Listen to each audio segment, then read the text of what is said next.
come here and kind of take a scan of all of this. This is going to be the jurisprudence section here in this law library in Orange County. And so this is actually a lot bigger than the one back home in Alaska. The one in Alaska is literally just like this.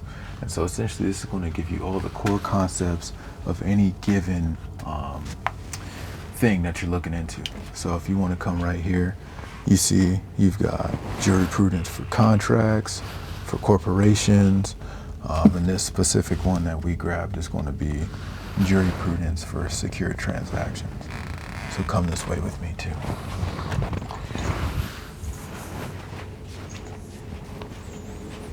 This is actually something else that I read too. They've got these back in Fairbanks' law library. This is good for learning about contracts as well. So this jurisprudence is going to help you understand secure transactions, but also too, let's see. So we've got section 9 of the UCC, and this is actually covering secure transactions as well. So all my people who are filing UCC 1s, this is Article 9 of the Uniform Commercial Code, all my people who are filing UCC 1s and all that kind of stuff, this is where you're literally going to come to learn anything. The UCC 1-308, learning when to use your revocation of your right to contract. This is where you're literally going to come and learn it from. And so of course they have all kind of stuff that teaches you about creating your LLC, structuring it, trust. Let's go over the trust real quick. I wanted to show you that one as well. I think it was this way. So this is something they have back in Fairbanks as well, is trust and trustees. And I mean, honestly, if you just come to the law library, bro, and literally pick out any of these books, you're going to learn something. Now, when you go from just coming in this motherfucker and reading shit to actually knowing something that you want to come and look up at, home foreclosures, I mean, it's literally all here. This is where you're going to come and get your information from. I know a lot of people love the gurus and getting on the internet. What book you looking at right here? Go ahead, turn the camera to it. This is where you're going to come and get your information. Now, something else that I would like to put in y'all heads is these books, as I was saying, these books are not going to be enough. You need to actually read the case law within the books. So let me open up to a random page here. So you see down here, I'll just literally open up to a random page, form of request for information, form of response. But this is giving you the case law. What does that mean?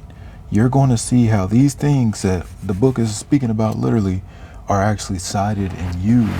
And that's going to be the most important fact, even when we come for something like trust and trustees.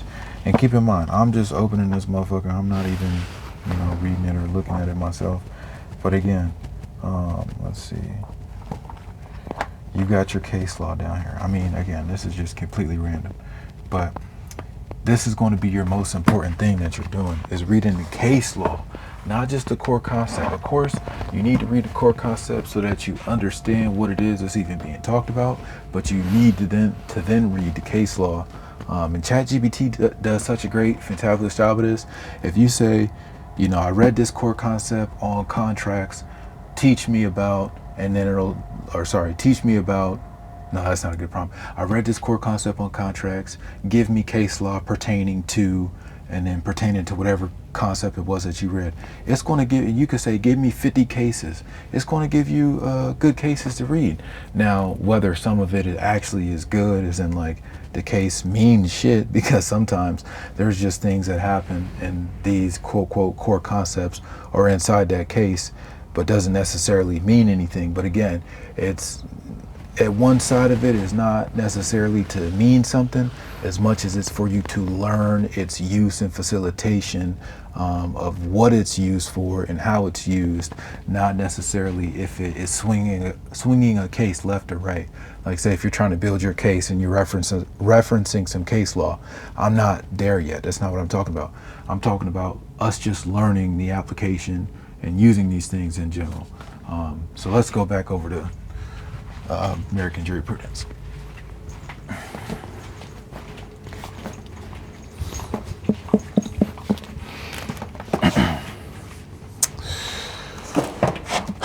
So this one right here, contracts, this should be everyone's best friend when beginning to say, starting business, especially if you're in the government contracting sector, section of my business. I mean, contracts quite literally is the, you okay?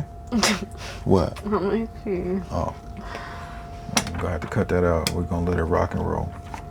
So this is one of my most favorite books in here. And so come here.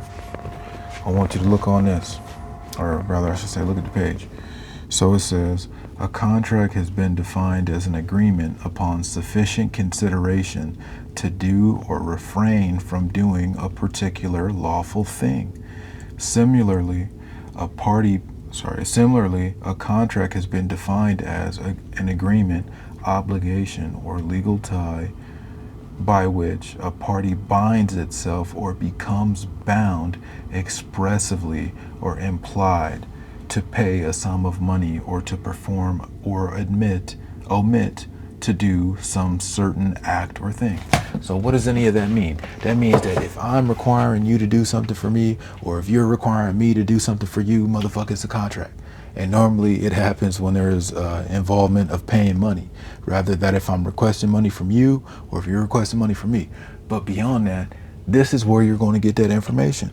This is where you're going to come to the understanding of any topic that it is that you want to know more about, whether it's creating an LLC, whether it's formulating a trust, a will, even I'll just keep looking up here, abandonment of lost and unclaimed property. Like, this is where you're going to come and learn these things. Secure transactions is governing instruments.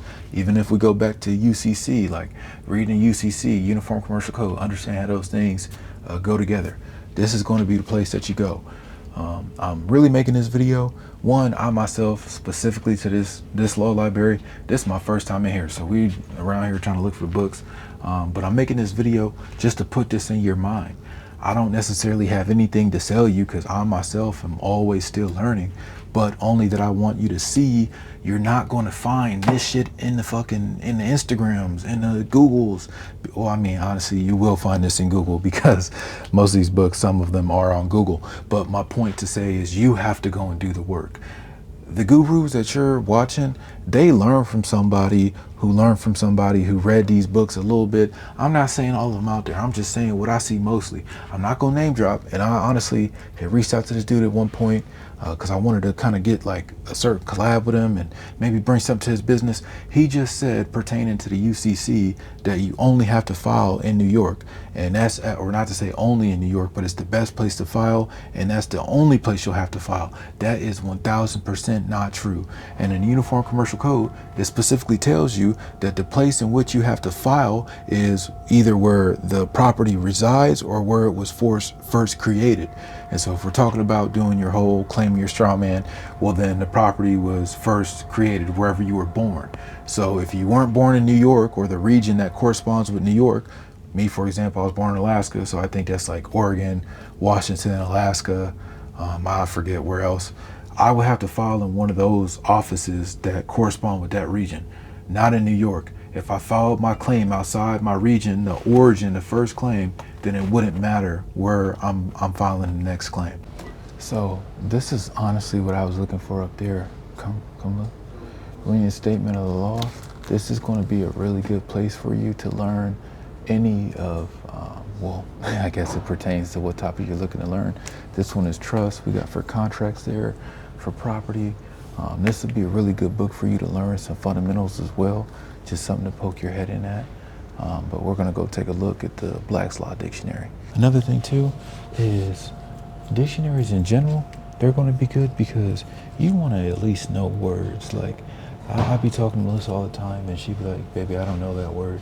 And I'll be like, damn, everything that I just said based on that one word, I got to figure out a new way to say it to you because you don't know the meaning of that word. And not a diss towards her, just saying in general, we got to get our competency up if we expect to play in a part that is big as to say the courtroom. So here we have the Black's Law Dictionary. This is the 12th edition. I think this is the most recent one.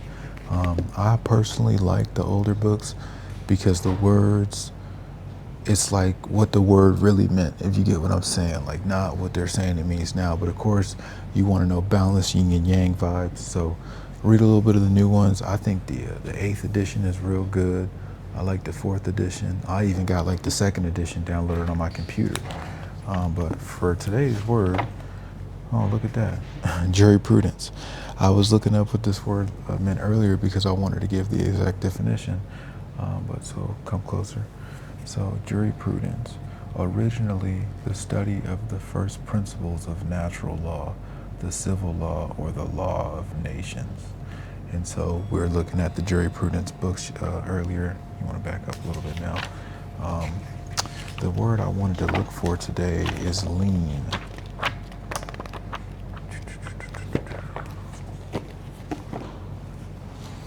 So come look at this word right here.